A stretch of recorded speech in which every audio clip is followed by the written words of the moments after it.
Buenas noches. Voy a dar inicio a la sesión del día de hoy, aunque no han entrado, pero pues vamos a dar inicio porque no pasa el tiempo. Bueno, en la clase de ayer eh, concluimos con las distintas disciplinas de la criminalística. Vimos varias disciplinas que estas dependiendo la teoría del caso, dependiendo el los datos de prueba que se recaban en la etapa inicial, que sean idóneos, pertinentes, suficientes, ilícitos y legales, son las que se van a solicitar. Vimos el ejemplo de un caso de portación de arma. Tenemos que ver el solicitar los dictámenes periciales va a depender de la teoría del delito. Es decir, que tenemos que saber de cada elemento con qué lo vamos a acreditar. Para eso, pues, vimos eso, tiene que ser idóneos, pertinentes y suficientes, y la forma de obtener esos datos de prueba en la etapa inicial, pues, tiene que ser de forma lícita y legal, es decir, que no se violenten derechos humanos. Y aquí es la diferencia entre un dato de prueba lícito y un dato de prueba legal. Un dato de prueba lícito tiene que ser que no violente derechos humanos en su obtención. Eso lo comentamos el día de ayer. Que para obtenerlo no se haya violentado un derecho humano. Por ejemplo, una exhumación de cadáveres tiene que ser autorizado por un juez de control, o la información de un teléfono celular tiene que ser autorizado. En fin, hay muchos actos de investigación que tienen que ser con o sin control judicial. Con control judicial quiere decir que un juez de control va a valorar ese acto de investigación, lo tiene que justificar el Ministerio Público, y entonces el juez, por eso se le llama juez de control, va a controlar esa investigación. Además de que va a solicitar la vinculación, una audiencia al fiscal, también el juez de control va a autorizar actos de investigación. Entonces, en el Código Nacional tenemos actos de investigación con control judicial o sin control judicial. Con control judicial quiere decir que tiene que pedirse una autorización de un juez de control para que lo autorice. Y entonces, una vez autorizado, el fiscal ya puede realizar ese acto de investigación. Por ejemplo, información bancaria, información cualquiera hay varias modalidades de la información de teléfono. Puede ser desde obtener información o solicitar red de vínculos depende el delito por el cual se está investigando. Entonces, como ven, pues tiene y los actos de investigación sin control judicial, pues aquí no se requiere la autorización del juez de control. Son aquellos actos de investigación que no requiere esta autorización. Entonces, el fiscal, con su sola autorización y con la pertinencia, va a solicitar que el policía haga esos actos. Por ejemplo, solicitar dictámenes periciales en criminalística, en dactiloscopía, en cualquiera de esas disciplinas. O otros actos, por ejemplo, entrevistas o inspecciones.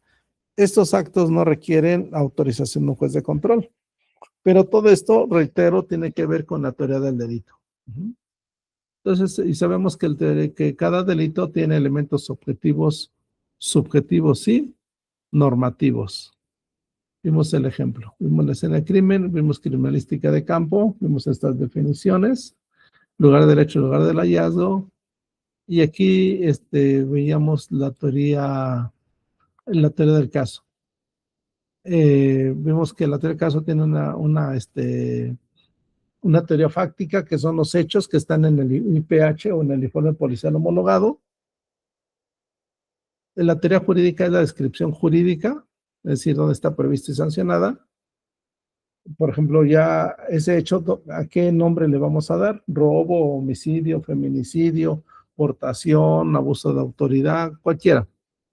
Y tenemos la teoría probatoria, que son las pruebas, o depende de la etapa de investigación, tiene que ser datos de prueba, medio de prueba o prueba. Si es en la audiencia, en la etapa inicial, vamos a ver que se van a llamar datos de prueba en la etapa inicial. En la etapa intermedia, medios de prueba, y en la etapa de juicio van a ser pruebas. Cada una de estas etapas te va a tener distinta denominación porque su naturaleza jurídica es distinta. Entonces tenemos la teoría del caso, que se conforma de estas tres, y la que nos interesa para este efecto, pues es la teoría probatoria, porque ahí en esa teoría probatoria van a estar la investigación de los elementos del tipo penal. Además, se tiene que acreditar la autoría o participación del imputado en ese hecho, o después o se tiene que recabar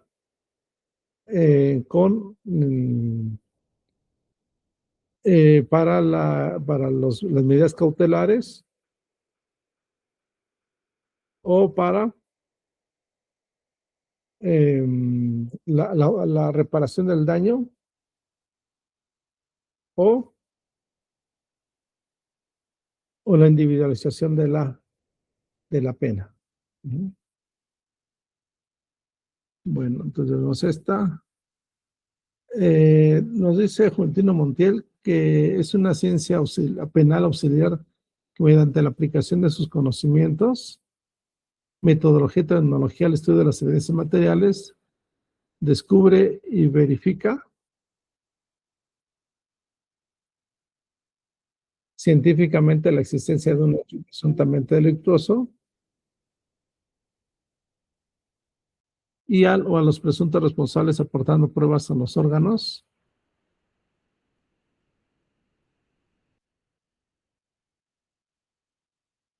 que procuran llamar a la justicia. Hola, Mauricio.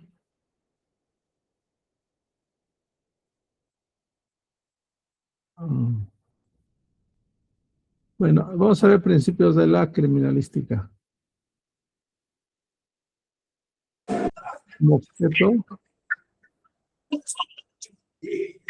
Hola, Mauricio. Tiene como objeto. Buenas noches. Hola, buenas noches. Ya estoy aquí empezando la clase. Y estamos aquí avanzando. Tiene como objeto reconstruir el hecho en su devenir espacio-temporal e identificar a los participantes del mismo, es decir, tanto sujetos activos como pasivos. Además de contribuir a la investigación ministerial y durante el proceso judicial. La criminalística tiene principios científicos que contribuyen al análisis, descubrimiento e interpretación, como por ejemplo, principio de uso. Señala que en los hechos que se cometen o realizan, siempre se utilizan agentes mecánicos, químicos, físicos y biológicos.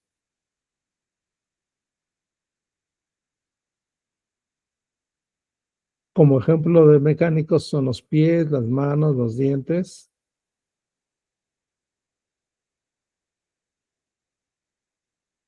Objetos duros como piedras, martillo. Objetos blandos como una macana de goma, mangueras, o proyectiles de armas de fuego o objetos punzantes como clavo, picayelo, objetos cortantes, cuchillos, vidrios, otros, una cuerda. Entonces,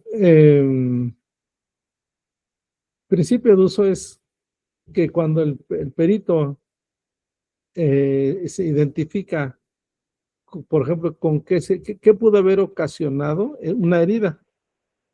Pues nos va a decir que puede ser un agente mecánico, depende cómo haya sido ocasionada esa herida, nos va a decir que si fue un agente mecánico, químico, dependiendo de los resultados. Por ejemplo, si son quemadas con ácido, nos va a decir que esa herida, esa lesión la pudo haber ocasionado un agente químico o un físico biológico. Por ejemplo, una infección, un contagio, pues aquí tuvo que haber sido un agente biológico, por ejemplo, el caso de un contagio. Ujú. O si fue biológico, y depende, ya después encontramos otra clasificación, una subclasificación de estos elementos. Es decir, biológico, pero ¿qué tipo de biológico, verdad? Entonces ahí vamos encontrando subdivisiones, biológico un objeto punzante como que pudo haber sido. Bueno, tenemos entonces este principio de uso. Vamos a ver otros principios. Tenemos principio de producción. El principio de producción señala que en la utilización de agentes mecánicos, físicos, químicos o biológicos para la comisión de hechos presumiblemente delictivos, siempre se producen indicios o evidencias materiales de gran variedad morfológica y estructural y representa elementos reconstructores o identificadores. Por ejemplo, las uñas provocan estigmas unguales, los puños un edema, por ejemplo, un hinchazón por filtración.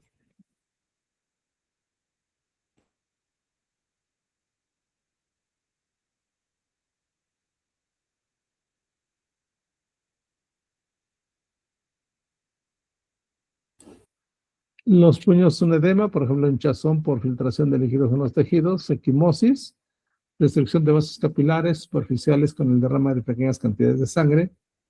Un martillo provoca una fractura, por ejemplo, fractura de huesos, un proyectil de arma de fuego, un orificio de entrada, trayecto y orificio de salida, un cuchillo, una herida cortante y así sucesivamente muchos ejemplos, ¿verdad?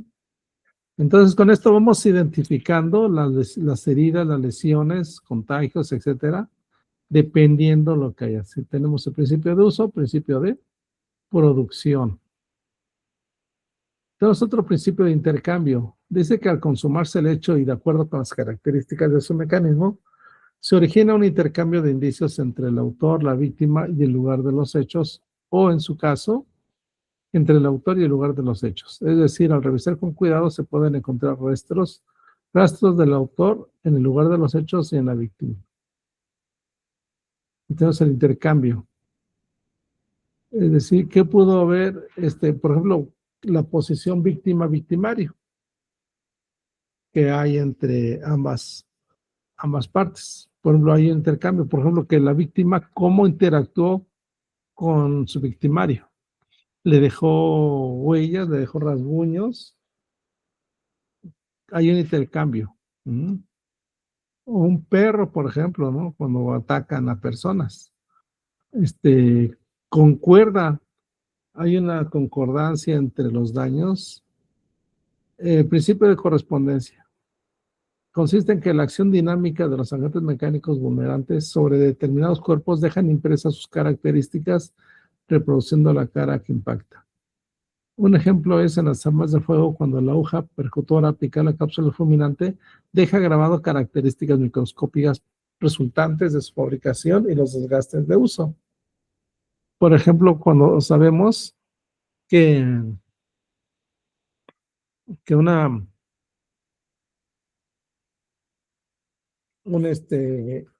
un arma deja rastros que le identifiquen sobre qué arma es la que produjo ese rayado tanto en la ojiva como en el,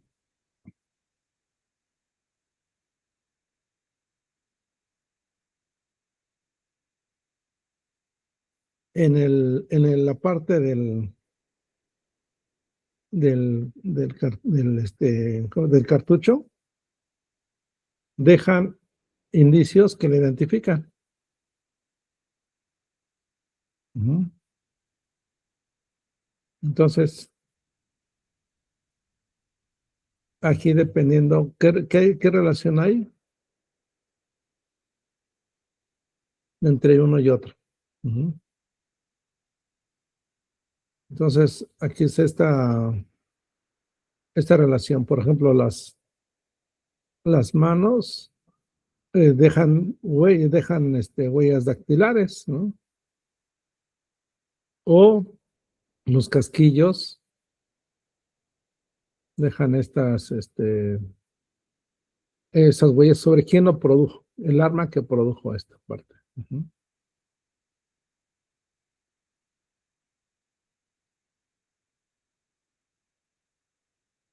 Bueno, entonces, en principio de correspondencia, principio de rareza, explica que un indicio estará dotado de mayor valor mientras más raro sea con una relación al lugar en que se ha encontrado. El tipo de hecho de que se trate. Ejemplo, localizar manchas de sangre seca en ropa de carnicero, médico, veterinario, enfermera, tiene menor valor de identificación que si se localiza en la ropa de cualquier otra persona. O sea, ¿qué tanto relevante es? ¿No?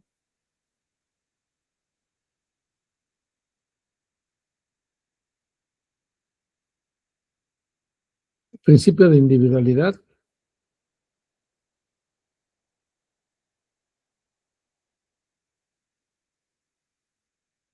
Refiere que cada objeto en sí posee características propias que en ocasiones se forman con el tiempo y uso y con lo que lo diferencia de otros similares.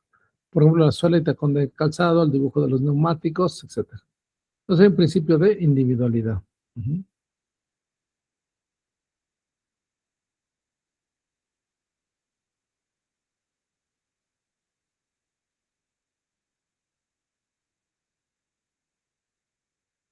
Bueno, tipos de criminalística.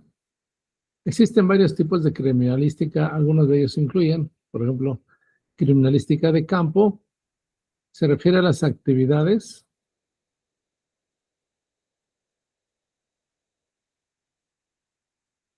que se llevan a cabo en el lugar del delito, como la recolección de evidencia física y la toma de fotografías.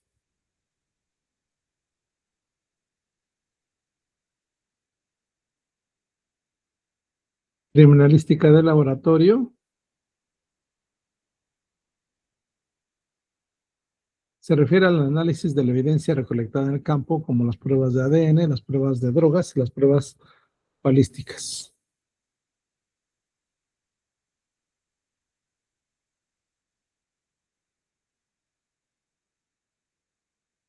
Criminalística de huellas dactilares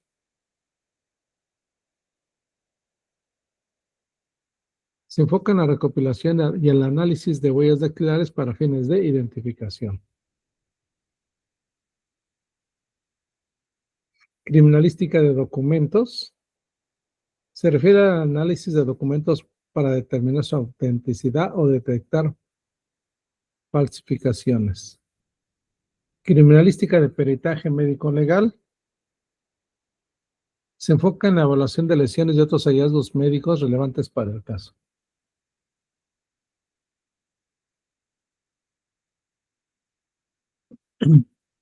Criminalística de informática se refiere a la investigación y análisis de delitos informáticos.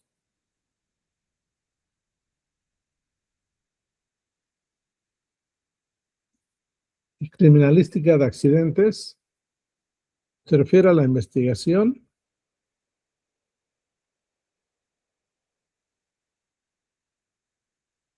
y análisis de accidentes Para determinar las causas y circunstancias. Criminalística forense, la aplicación de la ciencia y la tecnología para la investigación y solución de delitos y aportar pruebas judiciales para establecer la verdad. Ujú.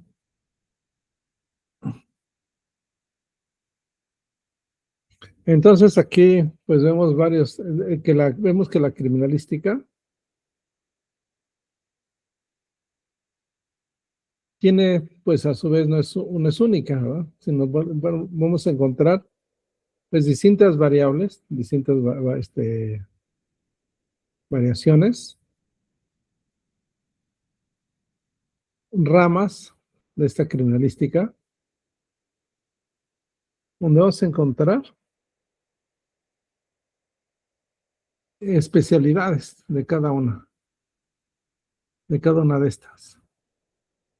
Estas distintas especialidades ya van a elaborar de formas más específicas y concretas su participación en el apoyo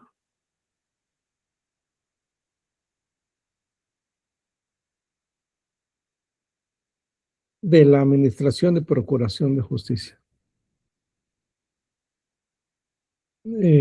Cada una apoya a la investigación del delito y todo lo que hemos visto, la identificación de autores o partícipes, y también para comprobar que el hecho sí sucedió, en la autoría de la participación de algún imputado, también en buscar la reparación del daño, la individualización de las penas. Cada una tiene una finalidad, buscar acreditar estos distintos enfoques. Bueno, vemos esto. Historia, preguntas de oro de la criminalística. Ahorita vamos a poner Antes vamos a ver esto. Preguntas de oro de la criminalística. Las preguntas de oro de la criminalística, por distintos autores, prácticamente coinciden en esto.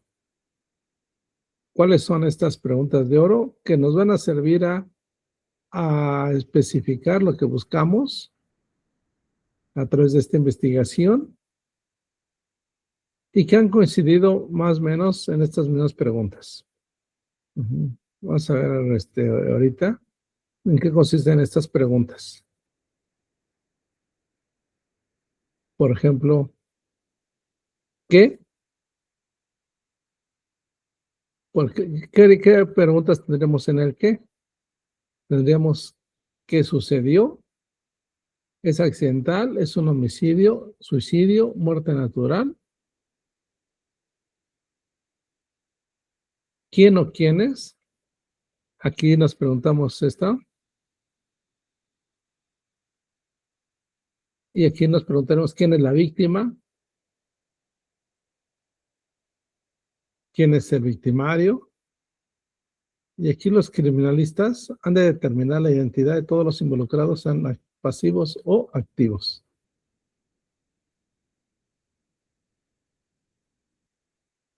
Es decir, tanto victimarios o víctimas. Otra pregunta es el cómo.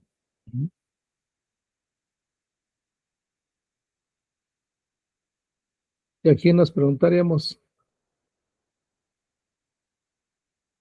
los investigadores han de llegar a conocer la manera en que se cometió el delito,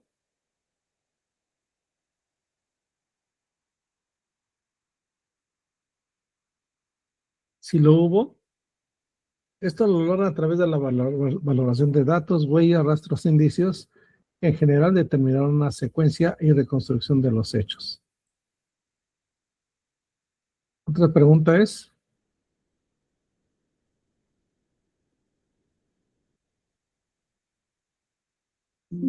otra pregunta para llevar a cabo esta investigación es cuándo. Ujú.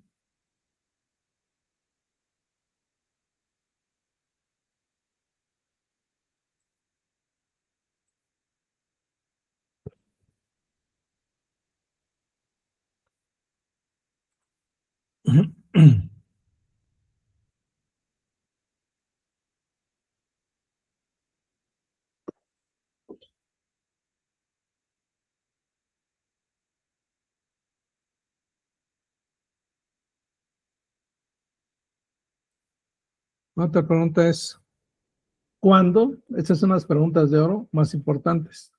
También se debe determinar el momento en el que ocurrieron los hechos para establecer una conexión lógica entre los presuntos culpables y la declaración de los testigos. Otra vez, ¿dónde?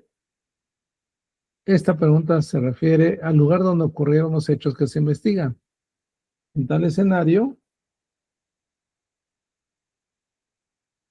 se suele obtener pruebas, materiales, muestras, etcétera, que serán llevados a estudio.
Bueno, tenemos el dónde, se refiere al lugar.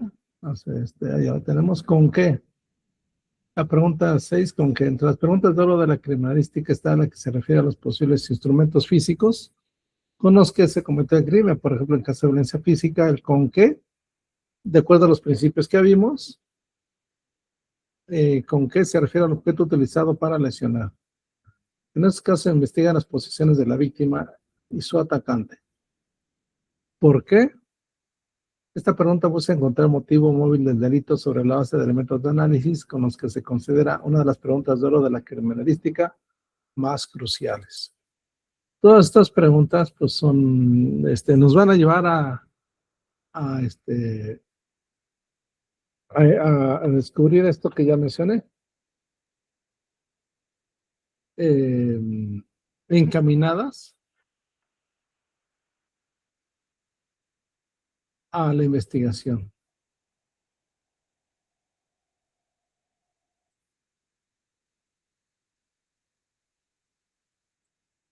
Bueno, ahorita vamos a esta parte.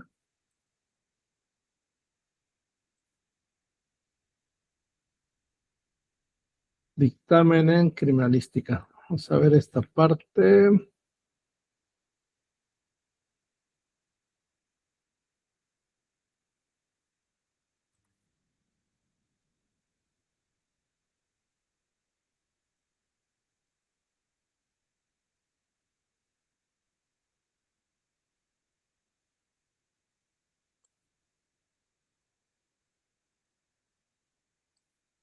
Ah, aquí está. Encontré el video, si era este que buscaba, porque es importante que vean este. Ahorita lo vemos. Vamos a ver. La criminalística es su relación con denominadas ciencias forenses.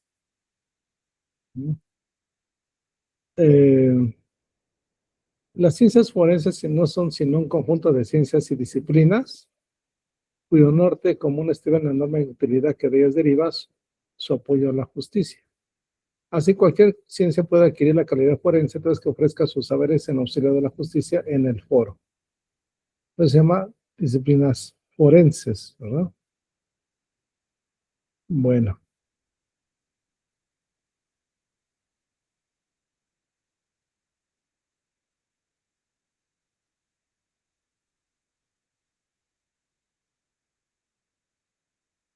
en la búsqueda de la verdad, la criminalística se apoya, entre otras muchas disciplinas, en las siguientes. Por ejemplo, con la química forense,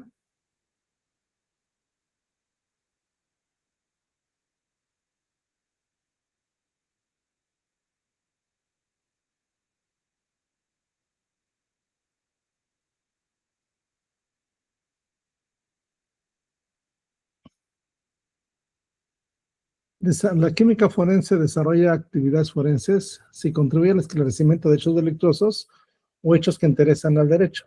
Por ejemplo, en casos en los que se pretenda determinar si una sustancia química cualquiera fue utilizada en la comisión del ilícito, por ejemplo, envenenamiento, adulteración de productos diversos, tráfico de drogas, etcétera.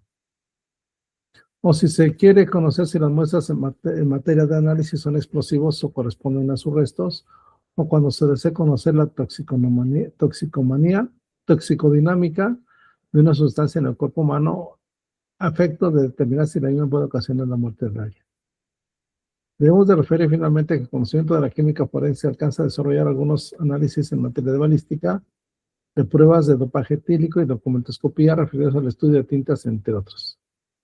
Se relaciona con esta disciplina, con la química forense, con la biología forense, ya que la biología coadyuva el esclarecimiento de delitos penales y en casos civiles. Bueno, que mencionamos rápidamente. Con la medicina forense, aquí es muy amplio porque aquí la medicina forense pues se divide en varias, ¿verdad? Aquí encontramos distinta clasificación de ramas de la medicina. Permítame un segundo. Por ejemplo, la medicina forense, permítame un segundo.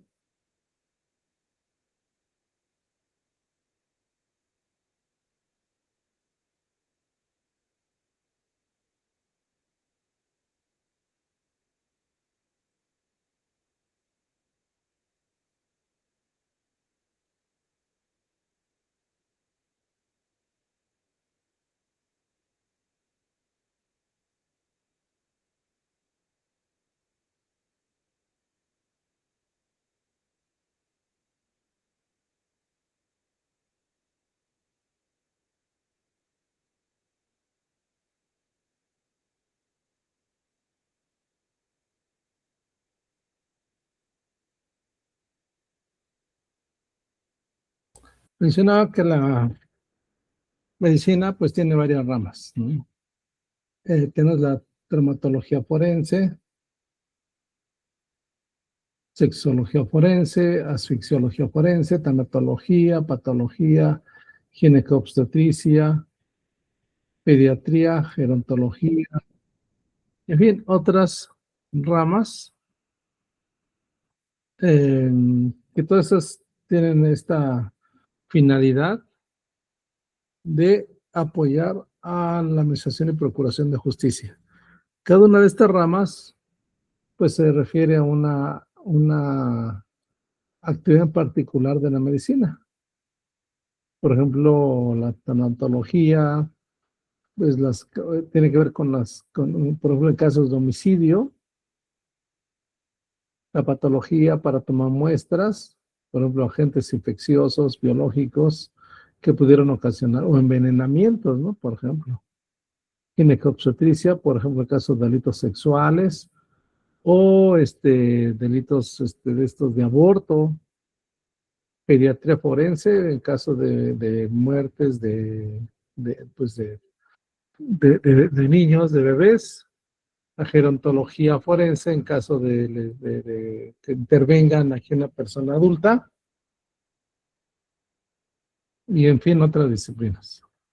La psicología forense también es muy amplia aquí esta disciplina, porque va a apoyar en el caso, por ejemplo, de declaraciones de víctimas y de víctimas para ver el daño a la salud mental que se ocasionen por la comisión de algunos delitos. Por tanto, aquí es muy común a las víctimas o a los ofendidos en caso de que se busque el daño ocasionado por un delito, y también en muchas de psicología forense, también en casos pues, civiles, no solamente lo penal, sino civiles, en caso de, de, de tutela, de adolescentes, de niños, niñas, adolescentes. Pero sobre todo tiene que ver, acreditarse el daño a la salud mental que se tenga. Bueno, aquí tenemos estas disciplinas. Vamos a ver el caso de los elementos de un dictamen.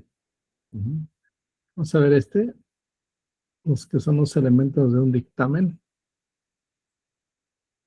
Objetivos ahora lo último que vamos a ver aquí en esta materia, los elementos de un dictamen en materia eh, de criminalística. Y nos va a explicar esta parte, la parte pericial, ahora ya la parte práctica, que tiene que ver con un dictamen pericial. Bueno, vamos a ver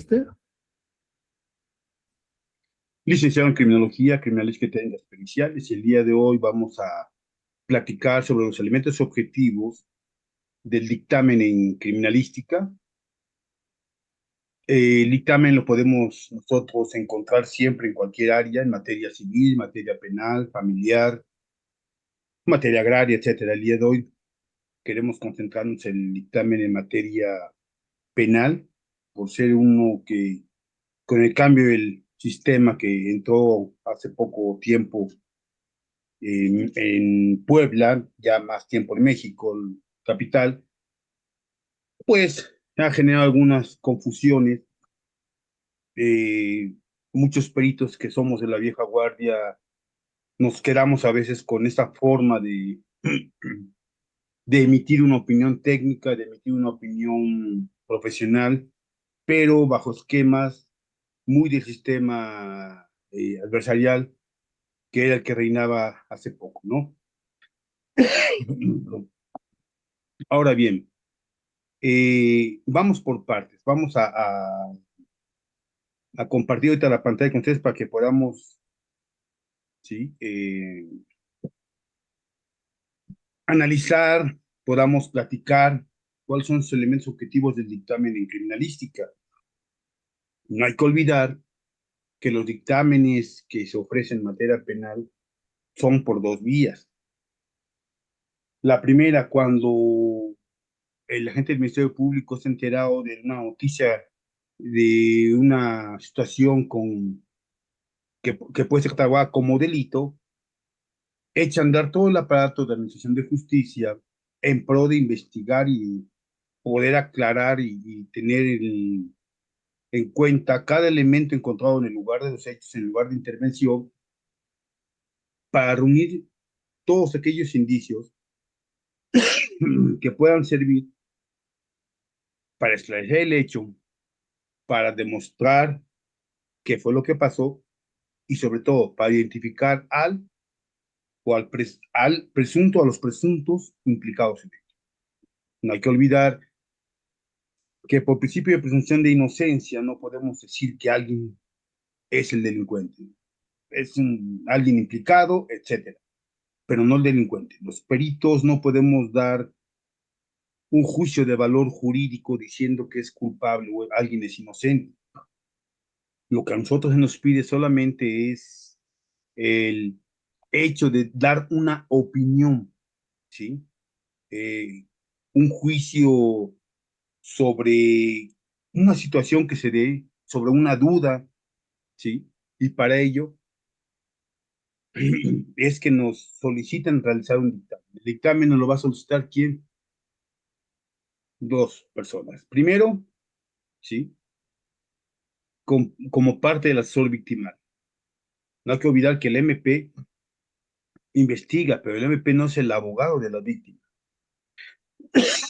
Se ha llegado a pensar que el MP tiene la obligación de respetar a la víctima. No, él es un representante social y hace su trabajo. Entonces, el nuevo el Código de Procedimientos Penales nos dice que permite la inclusión de un asesor victimal. Y este es quien va a asesorar, como su nombre lo dice, a la víctima e incluso va a solicitarle dictámenes a fiscalía. Sin embargo, no siempre esos profesionales se encuentran en la lista del personal que ellos tienen de expertos. Y entonces lo que hacen es que contratan a alguien por fuera, a un perito.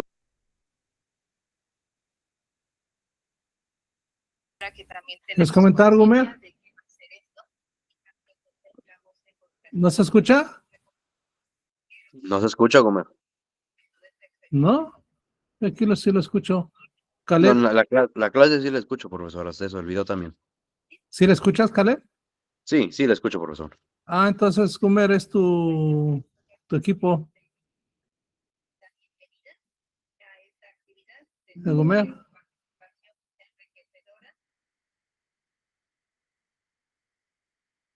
Particular.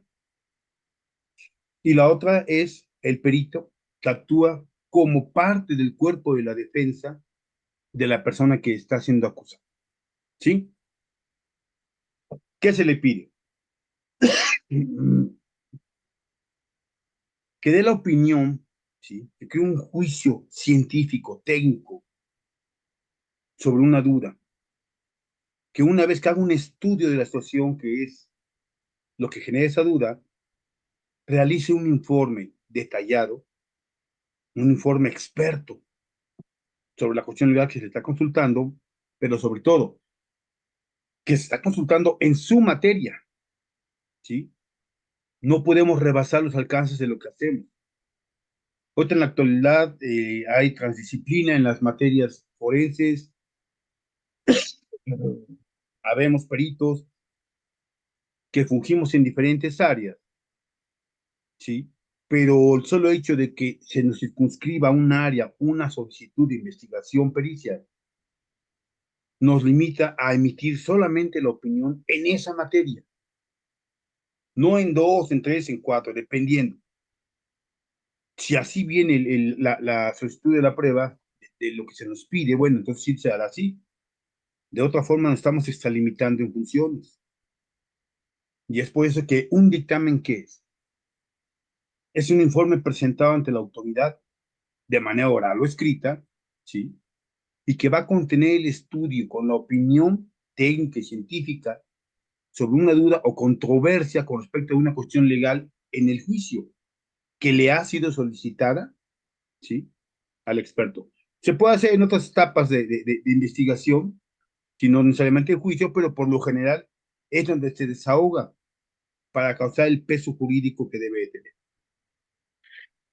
El objetivo general de una prueba pericial en materia de criminalística es que se señalen y se precisen los aspectos que son controvertidos dentro de la pugna jurídica y que se le dé una respuesta que aclare de manera científica la duda que al perito se le ha planteado con respecto a ese algo, que puede ser una situación, puede ser un objeto, ¿sí? O que puede ser algo intangible como son declaraciones. Y el objetivo específico es dar respuesta objetiva y precisa a una duda planteada sobre un hecho en particular. que el perito, por ejemplo, determine si la imagen que se ve en el video corresponde a la de tal persona, el acusado. No le están pidiendo al perito que diga a cuántas personas se parece el acusado. Eso sería subjetivo. Le están pidiendo que determine si la persona que aparece en un video corresponde a la imagen, a las características físico-anatómicas de nuestro cliente, de su defendido. Cualquier interpretación diferente de esto queda lejos del alcance del dictamen, porque es una cuestión la que se nos está preguntando solamente. ¿Sí? El artículo 272 del Código Nacional de Procedimientos Penales determina que el dictamen escrito que los peritos, por lo general particulares, que también lo hacen los peritos oficiales, que hemos presentado en materia de defensa, en materia de como medio de prueba, etcétera, ¿sí? Aunque esté escrito, debemos de ir a declarar, a defender en la audiencia de juicio. O sea, no nos exime. No es como el antiguo sistema que se hacía el dictamen, se hacía una junta se ratificaba, perdón, se hacía una junta de peritos. Por lo general que hacíamos los peritos, vaya, sin perder tiempo, nos veíamos, ¿sabes qué? Yo me apego a lo que digo en mi dictamen porque creo que está correcto y metodológicamente viene en la boca. Decía nuestra contraparte. Pues yo exactamente con lo mío, con mi dictamen hago lo mismo. Creo que es correcto y no va a haber ningún tipo de controversia. ¿Qué decíamos, señoría? Le dijimos que estaba de acuerdo, ese que estaba en la audiencia, pues no estamos de acuerdo, no llegamos a ningún acuerdo. Pocas veces hacía el que un perito se adhiriera al dictamen de su contraparte, porque se demostraba que tenía un dato incorrecto, que demostrábamos elementos que a lo mejor no había contemplado por falta del material que no se le dio a tiempo, etc. Y se nombraba un tercero en discordia. Y ese tercero en discordia era quien decidía a cuál de los dos peritos y sus peritajes le correspondía la razón. ¿Quién la tenía la razón criminalística pericial? Hoy en el nuevo sistema, al ser totalmente oral, la figura del perito tercero en discordia se elimina. Y ese conocimiento que tienes es el momento en el que ahora a los peritos que han dictaminado siempre conforme a un conocimiento técnico adquirido, es cuando se les da la oportunidad de debatirlo y de defenderlo. Se les cuestiona, se les interroga, se les contrainterroga, etcétera, a fin de obtener lo que se está buscando. Pero no hay que olvidar que es importante, ¿sí? Un dictamen pericial resuelva dudas. El abogado es un experto jurídico, pero no es un experto pericial. Conoce la materia, eso es un hecho, pero no conoce la forma en la que se echa a andar la maquinaria de la ciencia criminalística para resolver un aspecto dudoso, un aspecto controvertido. Y entonces, como peritos, ¿qué debemos de tomar en cuenta? Primero, contestar las 7 preguntas de oro de la criminalística. ¿Qué, quién, cómo, cuándo, dónde, con qué, por qué?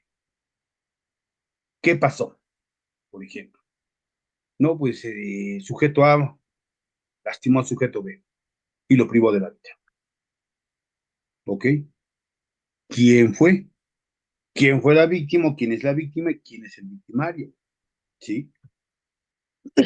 Es importante aclarar que no siempre estas preguntas se contestan de inmediato, porque para eso es investigación. ¿Sí? Entonces, el quién fue la víctima, quién es el victimario, quién pudo ser un posible testigo, quién atestiguó los hechos.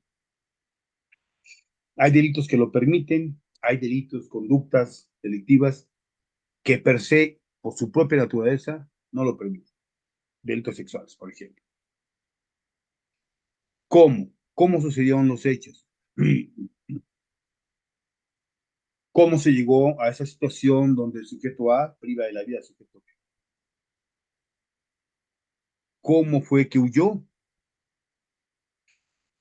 ¿Cómo fue que el sujeto se metió a la casa a sustraer objetos de valor? Si nos damos cuenta, cada pregunta tiene muchísimas variables.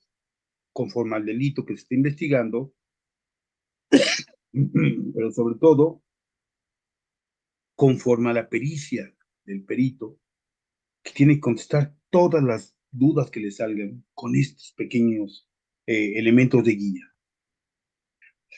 ¿Cuándo? ¿Cuándo fueron los hechos? Y esta pregunta va a cobrar mucha, mucha notoriedad por un simple aspecto.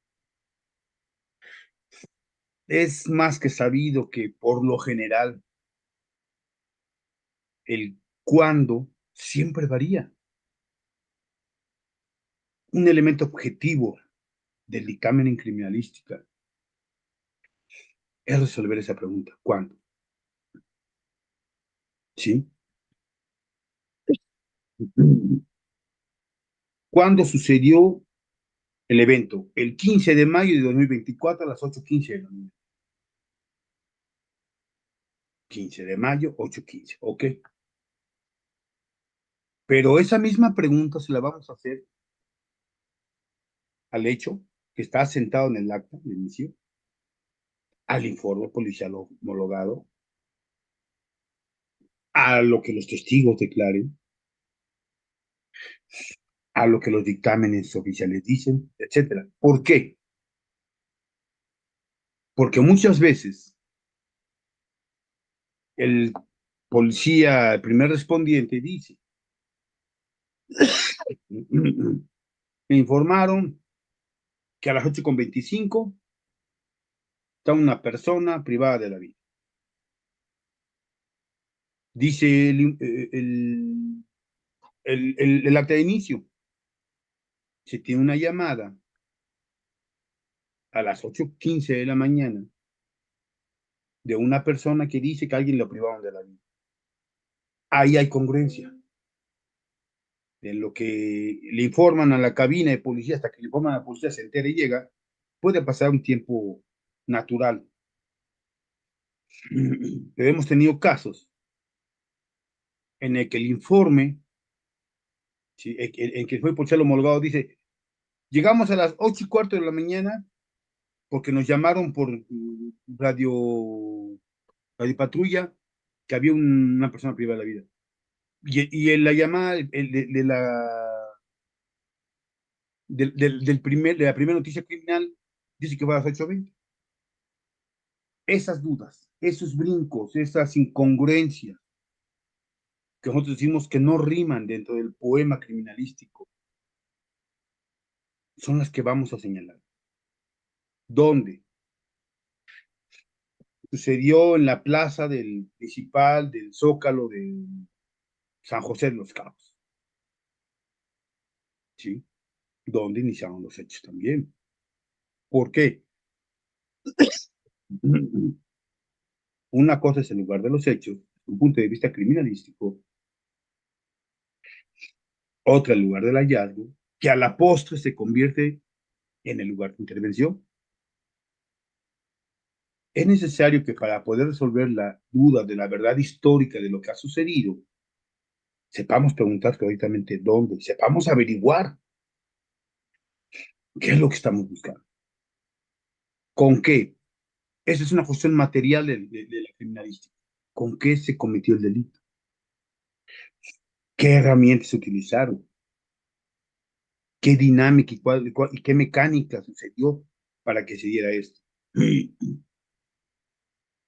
No lo mismo aquel que dispara un arma y priva de la vida a alguien, salvo que sea una distancia corta, quemarropa, bocajarro, etcétera, porque cumple el principio de intercambio de la criminalística,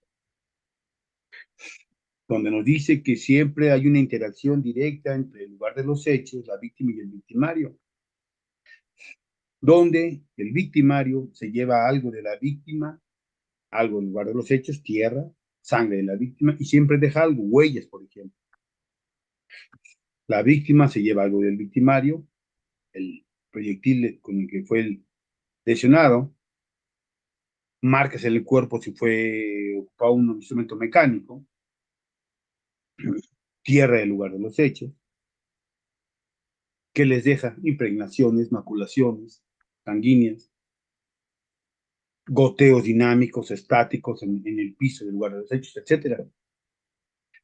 Y al lugar de los hechos da algo a la víctima y victimario, que los elementos naturales que lo conforman, que recibe restos de pólvora, restos de sangre, cabellos, uñas, etcétera, huellas de pisadas. ¿Por qué? Esta pregunta,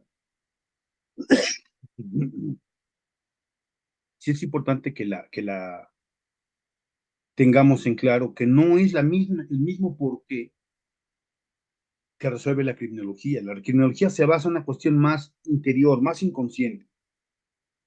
¿Qué elementos motivaron al sujeto A a privar de la vida al sujeto B?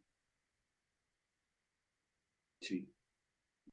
Nosotros somos más tangibles, un poco más ásperos en ese tratamiento de la pregunta.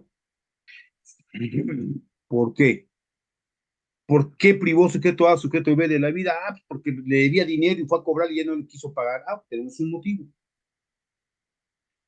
Y ese motivo nos da pauta a seguir investigando otras cosas. ¿Sí? Aquí yo sumaría una pregunta más.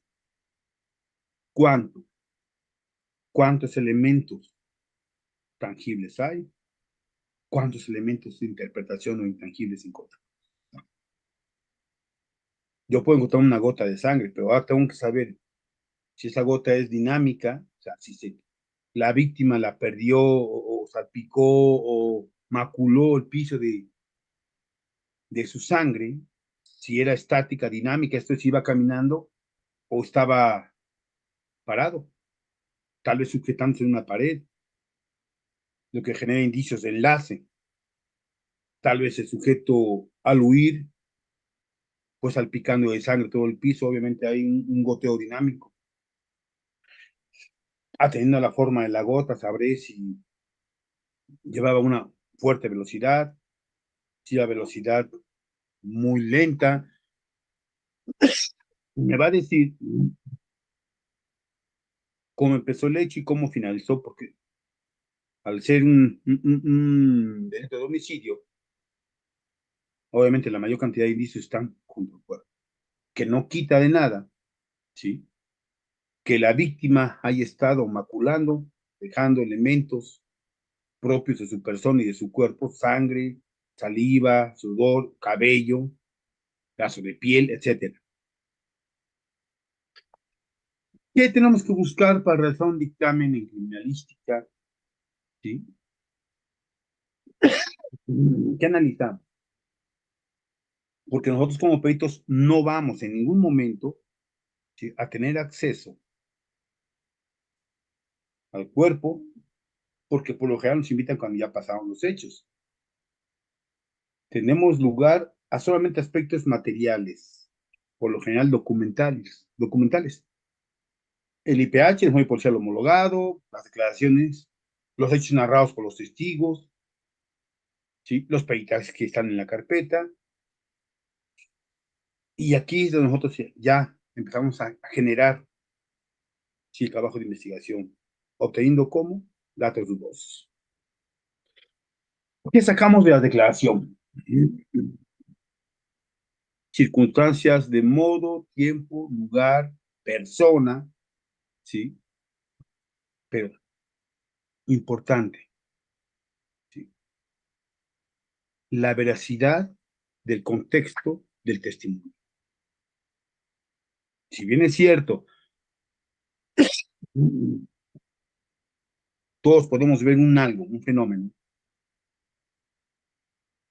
también es cierto que no todos lo vamos a describir de la misma manera, ¿sí? No todos vamos a describir el choque en Mónaco, por ejemplo, de Checo Pérez. Yo lo puedo escribir de una forma, ¿sí? Pero alguien más lo puede ver de otra forma aterradora y sorprenderse más, etcétera. Aquí hay que prestar mucha, pero en verdad, mucha atención a algo llamado calco electrónico. Muchas veces la autoridad, en su afán de acabar rápido, de inculpar a alguien, yo no sé, no quiero pensar en mala fe.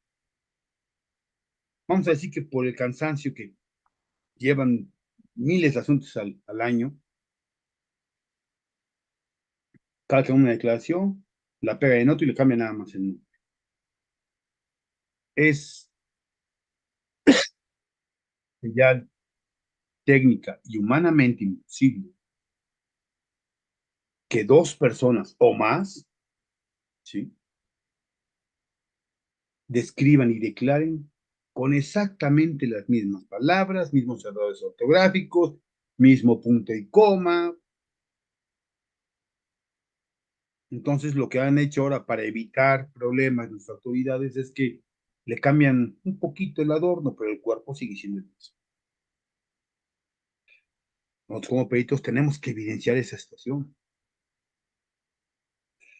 Luego de esto, del análisis que tengamos y los elementos de controversia que hay de las declaraciones, ¿sí?, los testigos que van a decir, yo estaba a tal hora, yo estaba a tal hora, y muchas veces, si estamos al mismo tiempo en el mismo lugar, ¿cómo puede ser que uno declare y diga que lo vio a las 8:15, otro lo vio a 8:20, otro 8:20, 8:10, otro lo vio a 8:30?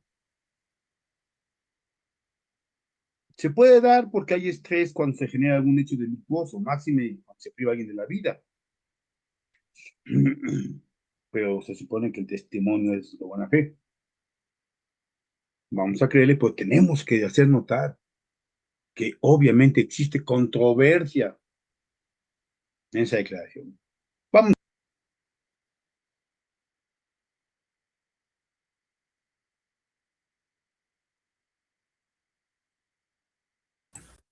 Sí, Gomer. ¿Has levantado la mano, Gomer? ¿No?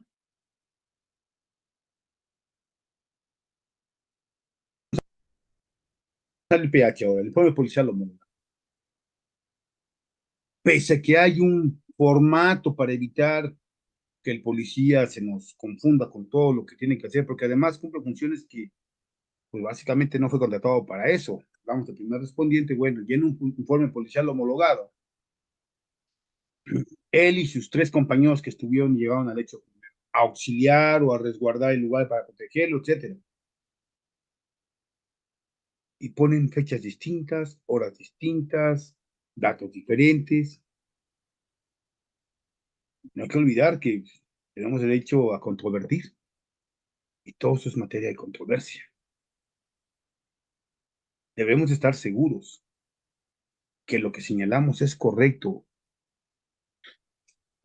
Hacer como lo hacen las fiscalías de ahora en adelante, ya de hace tiempo, ya tiene un ratito que hacen esto, y a un dictamen, mi compañero lo checa, órale, lo colegiamos, quedó bien, ya lo firmamos.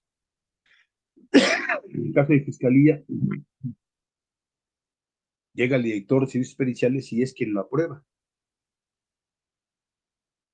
¿sí? Y entonces, un dictamen que ya fue aprobado, obviamente, está legitimado.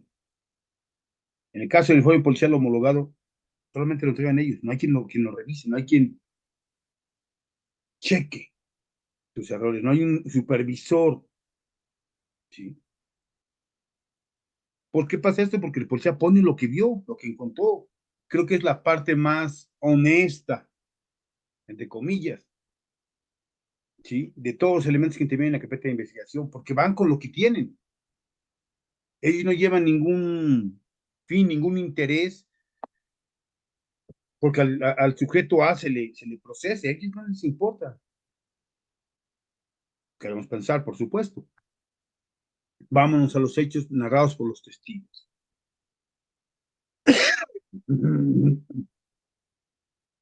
Un testigo no es un experto. Un testigo, por lo general, le llaman pistola a toda arma de fuego. ¿Qué pasa cuando un testigo te dice y sacó de su bolsa de derecha un arma tipo revólver? ¿Sí? en color negro, con un tambor, un cilindro de tambor de 6 tiros. Ese testigo es un experto. Y la gente común no maneja sus términos. Cuando un cliente te busca como abogado, cuando un cliente busca como perito, cuando te buscan como contador, vamos a hablar como contador, busco a mi contador, oye, me piden la declaración. No le digo, oye, ¿quieren que haga una declaración con declaración para informes, operaciones a terceros? No lo manejamos, no es lo nuestro, no es nuestra materia.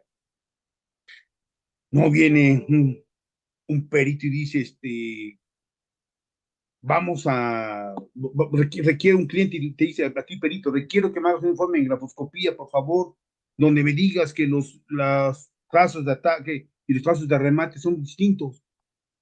No te dice eso. Dice, la firma es distinta, dime en qué consiste eso. No llega un cliente y le dice a un abogado, quiero que me hagas un amparo en alcance de tal, que tenga tal, para una suspensión definitiva. O sea, no te dice un cliente. Bueno, igualmente, un testigo, lo que decíamos, no rima con el cuerpo del poema llamado criminalística. Un testigo no es experto, no habla como experto, no declara como experto. A una ocasión me tocó un testigo que dijo que cuando vio el óbito en decúbito ventral, yo, pues, caray. Me decía el MP jugando, en broma, obviamente, ¿no? Me decía, ese término ni yo lo conocía. Ese testigo está preparado. ¿Sí? Y lo malo es que los testimonios, los primeros que acusan, tienen alguna fe. Pero si llega un testigo después de 4, 5, 6 meses, a ese hay que checarlo. Presumimos que está leccionado. Y es el que más errores va a tener. ¿Por qué? Al estar leccionado, un testigo narra por nota de memoria los hechos. El testigo conoce de lo que habla, conoce el tema. Y eso obviamente genera duda. De estos elementos, de las declaraciones, del informe, de los hechos, vamos a los peritajes. Hace un año me tocó un asunto de un homicidio donde acusan a alguien por haberle privado de la vida unas personas, 4 personas, pero los cuerpos ya tenían, los privó de la vida, los privó de su libertad a las 9 de la mañana. A las 12 del día, o sea, 3 horas después, los encuentran muertos. A unos con características de crimen organizado, desmembrados, cuestiones que ya conocemos todos en nuestro triste México. Pero el detalle no era ese. O sea, puedes hacer 1000 cosas con una persona si la privas de la vida. El punto es que los cuerpos ya presentaban signos claros de putrefacción avanzada. Esa que aparece 3, 4 días después del caso. Algunos presentaban larvas en las zonas oculares, la mancha verde abdominal extendida, ¿sí? Otros ya presentaban proceso de fauna cadavérica avanzada, de esa que degrada. Y bueno, llegan los peritos médicos y dicen, ¿sabes qué? El cuerpo tiene de 96 a 120 horas de haber sido privado de la vida. Tomando en cuenta que ellos hicieron la necropsia en la tarde, 7 de la noche. 7 y 3 horas de fallecidos, 10 horas tenían que haber dicho del llamado cronotabato diagnóstico. Y todos sus dictámenes salen así, ninguno obviamente coincidía porque todos los cuerpos tenían más de 4 días de haber fallecido. Se llega a la etapa de juicio y, para esto, el día del juicio, las peritas dicen, ¿sabes qué? Al momento de hacer su defensa del dictamen, es que mi máquina se equivocó y cambió la fecha.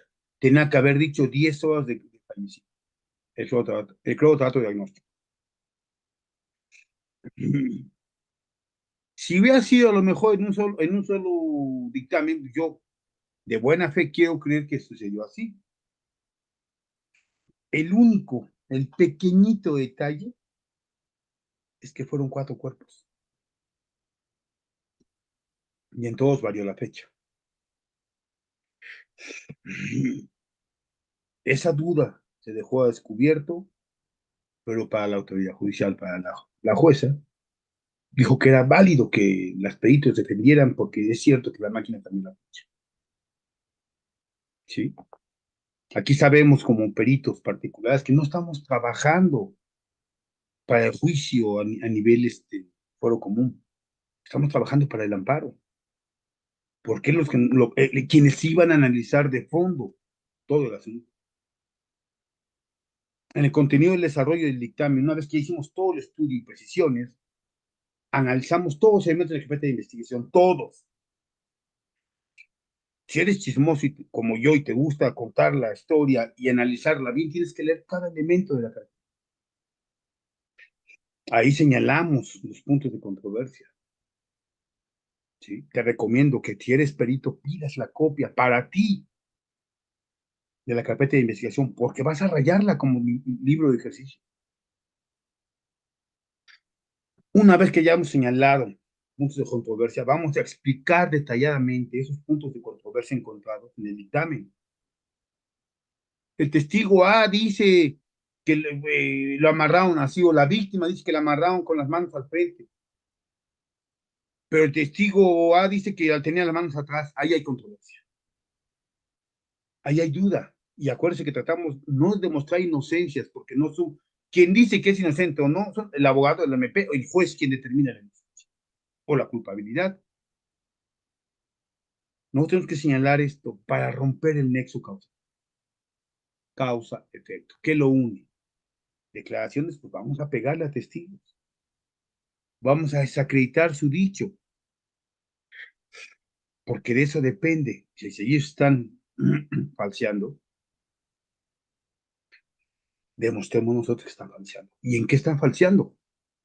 ¿Cómo lo demuestro? Mira, el testigo A dice esto, que tiene manos adelante, el testigo B que tiene atrás. La víctima es que tiene amarradas abajo, uno al lado del frente y otro por abajo, bajo de las piernas. De modo que cada quien vea algo distinto, puede que sea un multiverso, no se puede hacer. Una vez que ya explicaste todos los elementos controvertidos, tienes que transcribirlo. Bien. No hay que olvidar que el ciudadano juez no es un experto en criminalística. Tienes que redactarlo para que él lo entienda, no para que llene tu egoteca. La redacción es para que la autoridad judicial entienda los conceptos, que sepa en qué consiste lo que tú le quieres decir y que le quede claro. Le estás vendiendo ideas periciales y esas ideas periciales son por las que estás cobrando. Pero aparte de eso, son las que te están acreditando como el perito bueno que decimos que somos y que dices que eres. ¿Cómo lo demuestras? Explicando detalladamente. Señoría, yo te digo que el punto 2 de la declaración del testigo F no es posible porque dice, me remito a un caso mío. El testigo dice que vio cuando Juan Pérez subió a su camioneta y declara cómo iba vestido.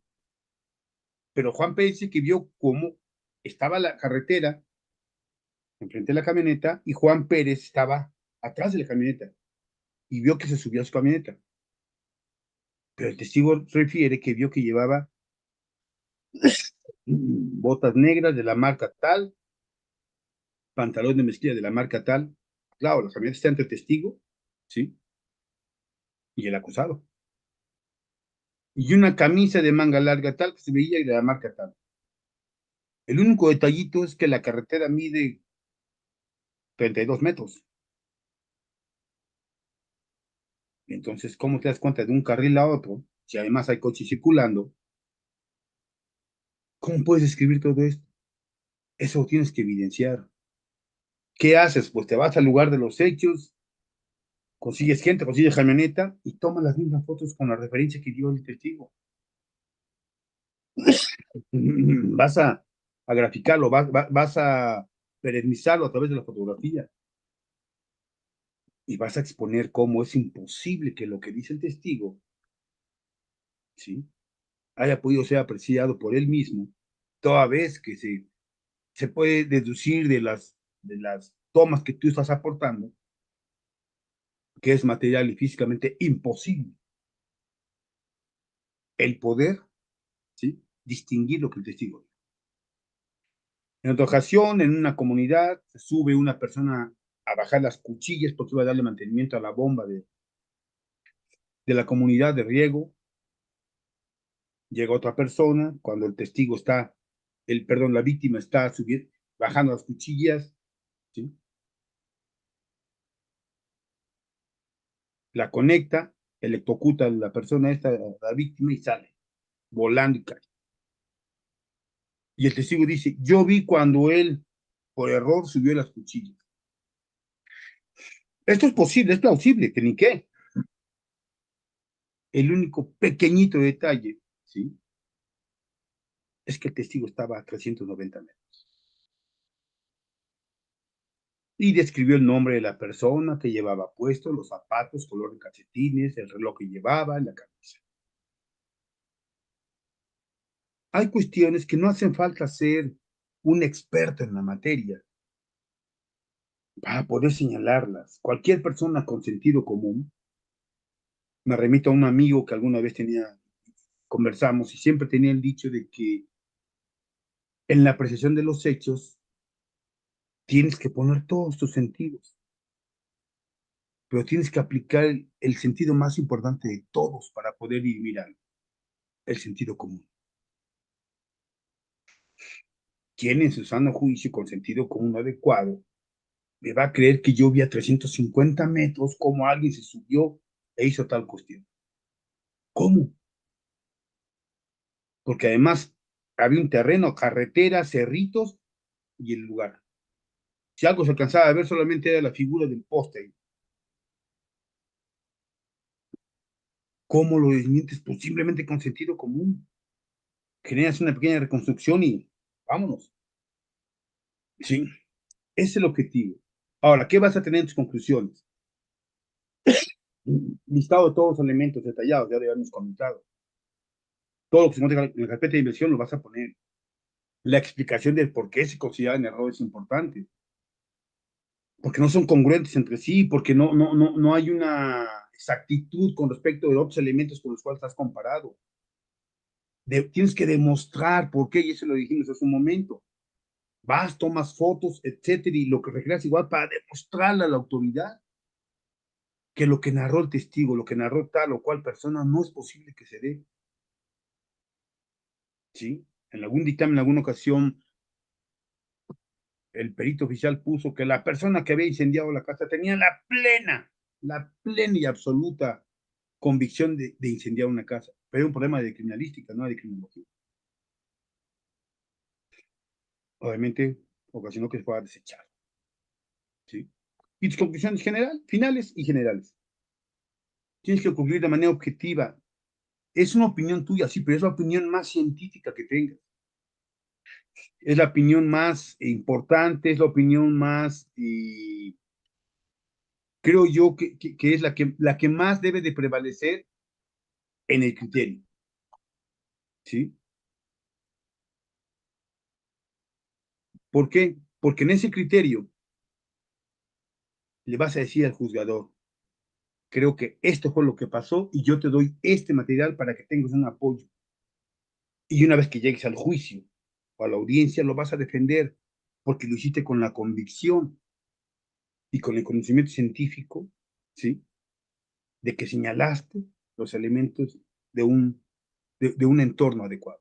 Y pues bueno, si alguna duda tienen, les agradecería que nos escriban por este medio, ¿sí?, a través de la página de Facebook, Yes Intelectual, en YouTube en vivo, Sí, mi nombre es Fernando Calderón Cortés, soy perito en criminología, criminalística, técnicas periciales. Realizamos dictámenes para el Poder Judicial Federal en materia de grafoscopía, documentoscopía, fotografía forense, criminología y criminalística. Perito igual en materias en el Tribunal Federal de Justicia Administrativa, ¿sí? Grafoscopía, criminalística, reconstrucción de hechos, documentoscopía, fotografía, etcétera. ¿Sí? Quedo a sus órdenes, les agradezco su atención. Esperamos vernos aquí próximamente con otro tema que esperamos les sea de su agrado.